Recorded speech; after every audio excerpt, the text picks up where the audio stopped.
Hi everyone, I'm Ali GREYMOND. Today I just wanted to talk to you about how to maintain progress and how to not get off track.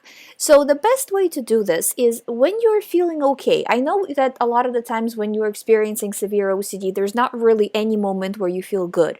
But when you feel somewhat okay, somewhat in control, even if it's a little bit more than usual but not much, but whatever your highest point in the day is, start there. So from that point, you're using as much power as you possibly can, and you're saying, okay, I'm disregarding now. I'm choosing to disregard the thoughts. So you're making a decision. Your decision, it doesn't matter how you feel in that decision. Do you know what I mean? You're disregarding your feelings. You're just going with logic. Logically, I know this is OCD because this situation has repeated itself over and over and over again. So based on that logic, I am making a choice, a decision to not pay attention to the thoughts. The thoughts will still be there, they will still bother me, I will still feel the fear, but I'm going to choose to disregard them and I'm going to choose to focus on the stuff that's actually important. And you do this when you're actually feeling good, when you feel like maybe you don't even need to do this because you're feeling okay. But that way, you're kind of prolonging that state, right? Because the brain will go, it's going to go up and down. The anxiety will go up and down. But if you are really focused at that time, so say that first hour when you're feeling good, right? Then the second hour, you will not fall down much because you're still maintaining and having those checkpoints, depending on your situation every hour. Sometimes, when you're really bad, right? Every 15 minutes, having that checkpoint. Where's my mind going? What are my thoughts on? Am I paying attention to what my OCD is telling me? It's still going to tell you things, but it's how much attention you are choosing to give it. How much are you choosing to get into it? You do have a choice. A lot of the times it will feel like you don't have a choice, but you do. You can pay attention to it, or you can pay attention to something else. And when you pay attention to something else, this is still going to be there. This is still going to bother you. It will still spin in your mind. So it's important to understand that, just because you are making a choice, making a decision, these thoughts will not go away. Don't expect them to go away.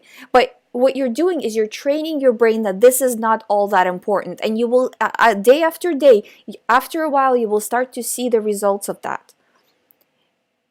Your brain is reacting to what you are doing. If you are saying this is relevant, your brain will send you more of these thoughts. If you're saying this is irrelevant, your brain over time will send you less of these thoughts because your brain is not keeping useless information. So if you're saying a day after day that it's useless, it's eventually it's going to go away, But this is what happens when people get OCDs. They get stuck and they start to power it up every day. You're saying to your mind, yes, this is important. So your mind basically, again, going back to the theory that in the beginning, your mind brought up some random thoughts. We all can get random thoughts. But what happened is you started to react to it. So your mind just brought it up and you said, yes, this is scary, this is dangerous. And when you say this is scary and this is dangerous, your mind's like, okay, don't worry, I will protect you. The only way I can protect you is by bringing this thought up again. So you are aware and you're paying attention and you're keeping yourself safe. Because that's the message that it's getting. And then, so it brings it up again, now with automatic fear. And then what do you do, right? Then you get even more scared and you're like, oh my God, yeah, this is very relevant. I'm so scared. And then your mind's like, okay, don't worry, I will bring it up again. And the cycle just continues and continues and continues.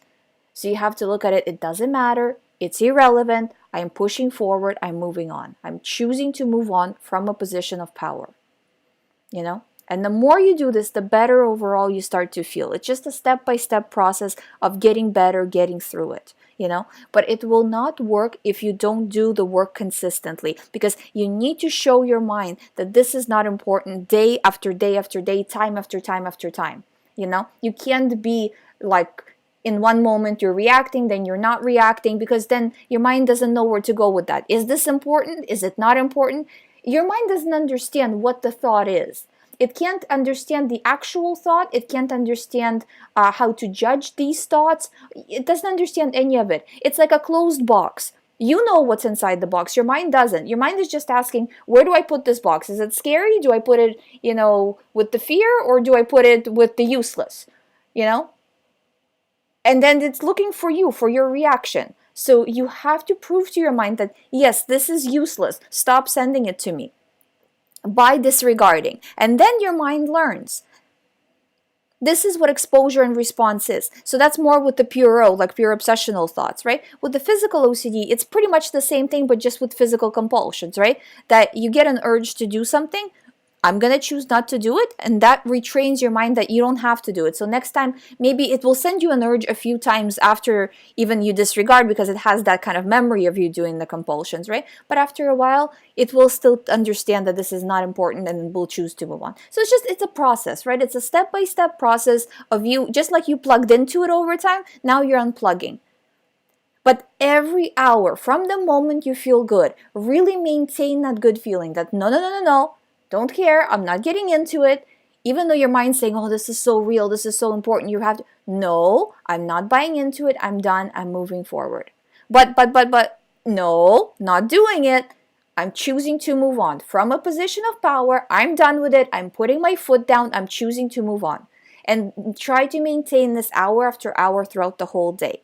Also, another thing I wanted to mention, I mention this all the time, but just maybe for people who are new to the channel, don't add a lot of things in the day, especially right now during the holidays.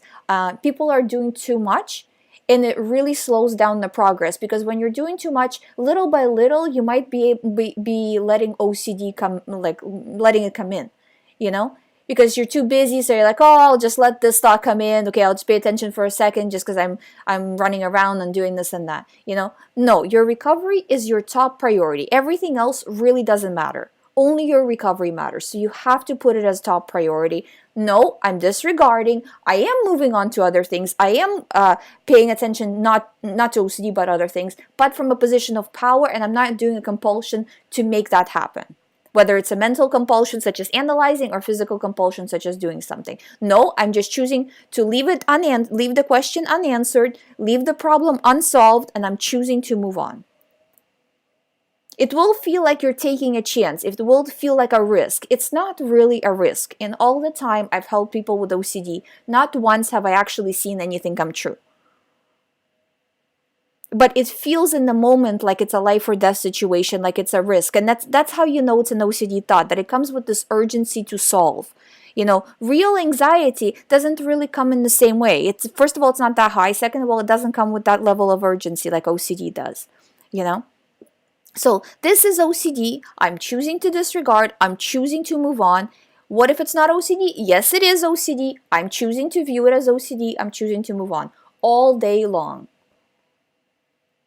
I hope this helps. If you haven't subscribed, please subscribe. If you would like to do the recovery program with me, all the information is on youhaveocd.com. Thank you. Have a great holiday. I'll see you in the next video.